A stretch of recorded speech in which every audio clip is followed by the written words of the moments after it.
বাংলাদেশে বেশিরভাগ পরিবারে মনে করা হয় খাবার গোছানো, টেবিল গোছানো, খাবার সামনে তুলে দেয়া শুধুমাত্র মায়ের কাজ। এটি একটি ভুল ধারণা। পরিবার যেমন সবার, তেমনি খাবার রেডি করা বা টেবিল রেডি করা বা মাকে সাহায্য করার দায়িত্ব কিন্তু সবার। পরিবারের বাকিরা বাইরে থেকে আসা কোনো অতিথি নয় যে তাদের সামনে 3 বেলা খাবার এবং পানি তুলে দিতে হবে। বাংলাদেশে এরকম অনেক মানুষ আছেন যারা নিজের পানিটুকু পর্যন্ত নিজে ঢেলে খান না, বরং ঘরের স্ত্রীর উপর নির্ভর করেন যেন তারা পানিটুকু পর্যন্ত ঢেলে খেতে পারেন না। তাই আপনার সন্তান যেন এমন না হয়, তার জন্য ছোটবেলা থেকেই ঘরের কাজে তাকে অল্প অল্প করে অভ্যাস করুন। যেমন প্রতিবেলা খাবারের আগে টেবিল রেডি করাই পরিবারের সকলের অংশগ্রহণ নিশ্চিত করুন। ছোটখাটো হলেও তাদের সেখানে অংশগ্রহণ করতে দিন।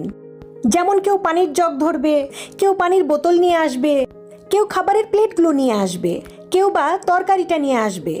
এভাবে যখন পরিবারের এই খাবারের সময় সকলে অংশগ্রহণ করবে, তখন